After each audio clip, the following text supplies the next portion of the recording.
每次想两个人甜蜜二人世界的时候，都会因为那只破狗种种原因搞得大家都不欢而散。这样真的好累，我这样就已经快要疯了，已经崩溃了。我现在就想回到正常人的生活。然还跟狗计较，看出来了啊，情感当中有一个第三因素，这个因素就是可爱的狗狗。掌声请出这对情侣，掌声有请。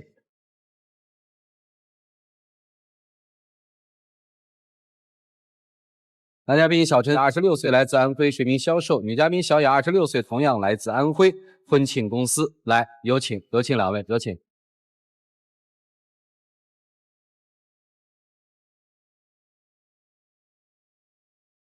主持人好，主持人好。养了多少年狗啊？从小学就一直养到现在吧。家里养了几条狗？4、5条吧。还有猫？哦，几只猫啊？3、4只吧。哦，说实话。不是，是我们家是在1楼，有个很大的院子，我放上吃的，小区里面那些猫都会来吃。固定养的是3、4只啊？对。小区的一些流浪猫朋友愿意到你那儿去聚？对啊。说吧，今天来干嘛？我跟他是在朋友聚会上认识。有一次朋友聚会我就去了以后，然后他看见他一个人坐在角落，然后想过去跟他聊聊天嘛，认识一下。然后聊着聊着，我觉得这女孩比较有爱心，喜欢小动物，我觉得挺好的，但是接触下来以后，这么长时间以后，我没有想到她的爱心是属于那种不正常的爱情。只要是流浪猫、流浪狗，朋友送的，或者说路边捡的，它不管是有没有病、干不干净，它都抱回家。没有啊，我之前拿回来的时候，我会先到宠物医院去检查一下啊。宠物医院不得花钱啊？那猫跟狗才能花多少钱呀？有一次我们养的一只猫咪捡来的，然后生病了。它不是我捡的，它妈是我捡的。然后生病了，到宠物医院去，就是估计医生说要开刀，花了1万多块钱。我那个时候跟他2个人刚刚就是出来创业，就是也没有那么多钱，他给一个猫咪开个刀就花了1万多。他妈妈就是我捡来的嘛，然后从小生出来，就等于他从出生我养他养到现在，养了大概有11年多了吧。按猫的年龄来说，他已经很大了。他现在生病了，我不可能把他送出去啊，我肯定要带他去看病啊。还有，我觉得家本来就是一个比较温馨可以休息的地方。但是我一回到家，一开门，首先迎接的是一股气味，懂吧？然后就是开始收拾家里面的猫猫狗狗的一些排泄物啊。关键是你要养，可是他也不收拾。我没有不收拾，10次最起码有9次是我收拾。那你也没有去做啊？出门他非得把他的狗都带着。你4、5只，我出去就4、5只牵着，我的回头率100%。那我出去遛狗，不把他们带着，我干嘛呀？可是你带着是带着，你公交车不给坐，打出租车也不给坐。那我们出门不都是开车吗？是开车，好，开车是开车，可是我们出去想吃个饭，餐厅不给进，想喝个咖啡，咖啡厅不给进，想干嘛看个电影不给进，到哪都不给进，天天就是逛大街。逛大街就算了，逛大街那4、5只狗狗出来以后，我屁股后来都是餐巾纸，不装别的，只装餐巾纸，然后餐巾纸塑料袋，你狗在大街上对吧？它想方便了，我得把它清理，就天天我就跟着屁股干这些事情，就每天遛狗。对。但是我们俩刚认识的时候，我那个狗就是他捡给我的啊。对啊，我那个狗就是你捡给我的呀。然后我们刚认识的时候，你也没这样说呀。是，可是我没有想到后来是就肆无忌惮了。这个万一发生了人和狗争宠的时候，一般谁赢啊？狗赢。你真的那天他还放狗咬我啊？不是，我不是放狗咬它，是它有的时候动手动脚的，比如它过来拍你一下干嘛？狗又不知道你要干嘛。我的狗我对它好，它肯定保护我呀，然后狗就不让它碰我呀。你得多暴力啊！你说狗都看不下去。对啊。我就是平时，比如就我们2个的生活就已经没有二人世界了啊！就有时候我想跟他腻歪在一起啊，那狗就来了以后就。那你多一只狗在旁边也没怎么样。那不是多一只的问题。那狗还腻着你，不也挺好玩的吗？关键不是多一只的问题，是多4、5只的问题。家里就是动物园，不是家。就是你变了呀。我没变啊，我从小就养猫猫狗狗养到现在，我们在一起的时候我也养啊。我们俩认识的时候，你就接受了他们呀。而且我也有跟你说过，你又不是不知道我养这些宠物啊，那为什么我们俩交往时间长了，你就要让我把它们送走呢？我那是因为影响我们俩生活，你知道吗？有个一只或者我最大的底线就是2只，就还有一次，大概前一段时间吧，他养了一只狗，大概养了蛮长时间的了。然后因为生病去世了，他就不行了，他就受不了了，他居然还给狗办了个葬礼，买了个棺材，然后不吃不喝3天，天天哭。关键他不吃不喝，他拉着我一起不吃不喝。那你也没有少吃啊？我敢吃吗？你也没有少吃呀。我都偷着吃，好吧？那真饿吗？是不是？他还把我的衣服和宠物穿的衣服都放在一起洗。你这谁受得了？那你可以自己洗啊。是我用洗衣机洗啊，我也没叫你洗啊，对不对？那你不能把宠物的衣服和我的衣服放在一起洗啊。那你放在那边放1个礼拜都不洗，比我狗的衣服还臭。你家狗上床吗？上，天天抱着睡，就是床已经不是床没我的位置。那我有的时候就甚至睡地板或者沙发。你什么时候睡了地板啊？我没睡过地板，夏天我没有睡过地板吗？那夏天地板上凉快啊。嘿嘿。挺有意思的啊，即使这样你也不愿意离开是吧？只是希望它改变，对吗？因为如果就撇开这个宠物不讲的话，我觉得我们还就其他没有什么大的问题，就主要就是一个这个宠物的问题。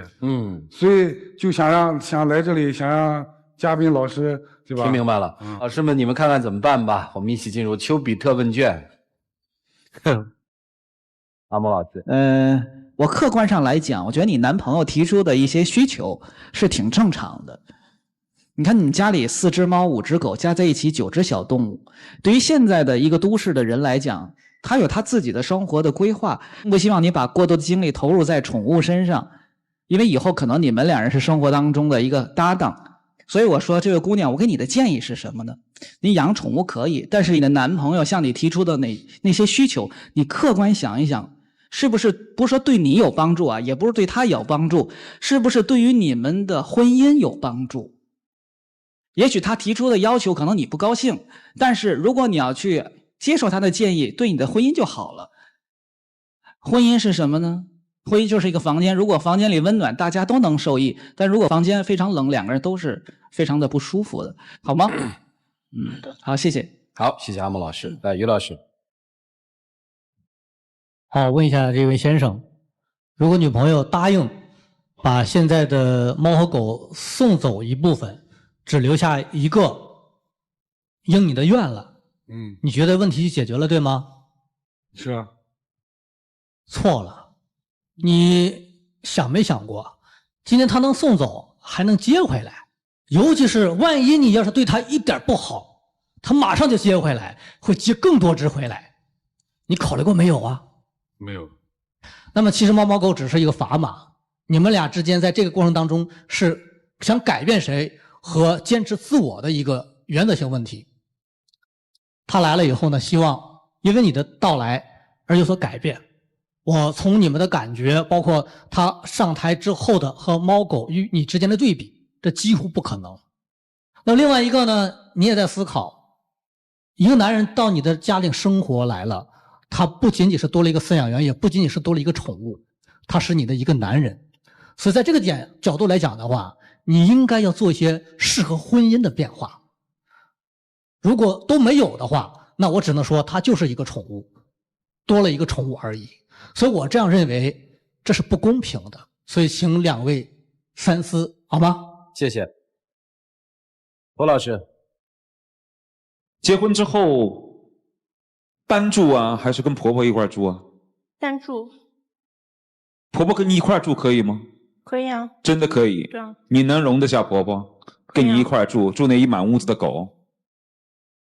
应该他之前他也跟他妈妈说过，说我养猫猫狗狗的呀。他家里人也不讨厌这些小动物呀。他们家没讨厌，那是因为这个男性的工作做得不错，没有把真实情况告诉他父母。如果他把真实情况告诉他父母，你认为他妈妈还会允许他跟你在一起吗？但是我觉得，如果我要找一个男朋友的话，他就要接受我喜欢这些小动物。凭什么说爱你就一定要接受你的狗呢？那你爱他是不是也应该接受他所有的要求？我们俩可以商量的呀，但我不可能。但问题是现在他受不了了呀。但如果接受不了，可以分开。如果他接受不了你的狗，你今天就要分开，是这个意思吗？对啊。他已经把话撂得很明了，你要爱我就接受我的狗，你接受不了你就走。其实坦率的来说，我不认为他把这种所谓的条件开出来，一定是他真正的底线。他在任性，都是你宠的。如果一个女人这样跟你说，如果你接受不了我所要求的，我们就分开，我通常不认为这个女人是爱你的。当然这个条件不一定是狗。如果真的有爱的话，这个话不应该这样问，不应该说你接受不了这个条件我们就分开，应该说其实我知道这个条件可能让你难以接受，但我们是否能够慢慢的习惯的，这叫做谈爱，他那叫谈条件。以往在这个舞台上做过太多这样的素材，他这个习惯一定是改不了的，他应该去找一个跟他有同样习惯的人，喜欢狗的人。而你终于有一天会忍无可忍，但是到那个时候你该做的都做了，你该忍的也都忍了，到最后你一不落好，二没有留恋，第三你伤心我也伤心，何不如今天尽早就走，让他去找一个志同道合之人，我认为他也快乐，而你只是今天暂时的悲伤。你千万要记住我的话，就这样。我就问一个特别极端的一种选择方式，因为这大概是在生活里面我们经常会面对的，因为你要做这样的选择。我先说啊，猫狗和人之间没有矛盾的，对不对？对。所以这是一个前提。下面你回答我这段问题，一定要在猫和狗之间做一个选择，把它放在里面，你选谁？如果一定要选的话，我肯定是选他呀。你再说一遍。如果一定要选的话，我肯定是选他。为什么？但是我很爱我的宠物。不是为什么？因为我很爱他。啊？因为我也很喜欢他。这是你的底线。其实每次做到类似于这样的话题的时候，其实到了最终不是说逼着一定要在猫狗和人之间选择一个，其实到了后来其实是在商量说，在自己的能力范围之内去爱，不管是爱人还是爱动物，在能力范围之内去爱，那么你舒服动物也舒服。坦率的来说，一个上班的人是照顾不了那么多猫狗的，其实他是很不舒服的，只是他不说。但后来为什么要逼到人去选，一定要把好像人跟猫狗之间有矛盾一样，你必须去选。其实谁把他这个问题逼上桌面的，往往是这些不顾自己的能力，一昧的去爱，而且用这种爱来绑架别人的人，才把这个问题逼上了桌面。就像这个男生所说的，不是不养，在能力范围之内养一只猫一只狗，甚至是2只猫2只狗都可以。人和猫狗之间是可以和谐共处的，但前提条件：一，彼此不伤害；第二，彼此有能力去照顾对方才去养。不是我们这些理性的人把这个东西逼上桌面的，恰恰是你们这些不理性的人一昧的把这个问题要逼上桌面，让我们逼着你去选，你一定要选猫狗还是一定要选人，是你们在制造这种矛盾。对，所以姑娘这件事情，我建议你是认真的想一想，是到了该梳理的时候。我从来不认为人和这样的小动物的相处是有矛盾是有冲突的，其实没有，有的时候是往往把它扩大化了，把它片段化了。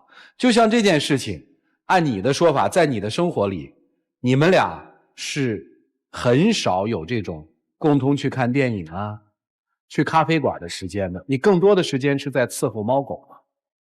如果说你伺候猫狗是一种乐趣的话，我觉得无可厚非，但是对另外一个人来说，伺候猫狗可能让他觉得不好，因为恋爱的过程里面，你们才是主体，猫狗是从属的。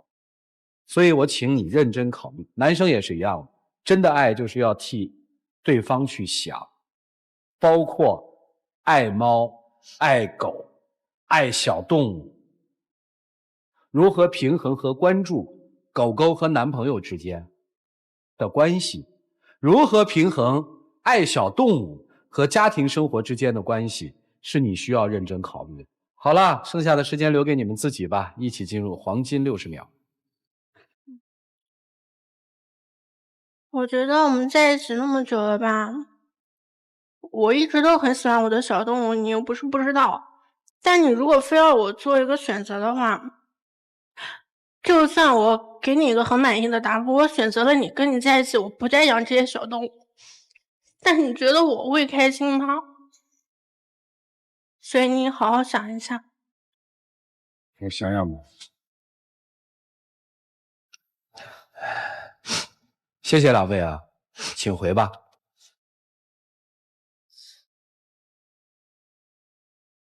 请关门，请关门。电视机前的观众朋友，下载使用天天圈，提出情感问题就会得到导师们的在线解答，并且有机会在爱宝节目中得到涂磊1对1的指导。使用微信摇电视参与互动，点击左上角的宝箱抽取现金卡。关注我们的节目信息，请关注新浪娱乐、腾讯娱乐、搜狐娱乐、网易娱乐、凤凰娱乐。欢迎登录优酷土豆、腾讯视频、搜狐视频、乐视网、PPTV 剧力、爱奇艺收看节目的完整内容。接下来来看看他们自己的选择。请开门，请开门。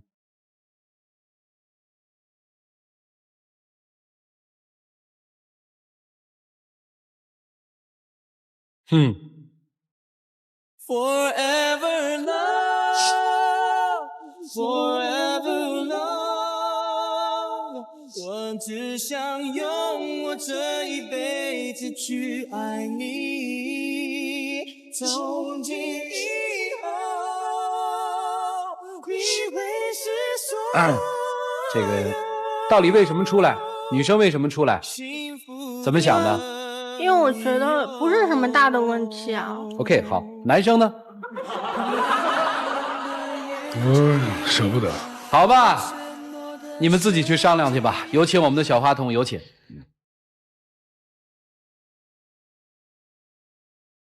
看着点儿，谁家的宝宝？谢谢。哎呦喂，好可爱的。慢点，来吧，让我们一起来见证属于他们的时刻吧。各位，请见证。老婆，我爱你，我也会尽我所能去爱你的狗的。你以后不能跟我因为这个事情吵架了。好。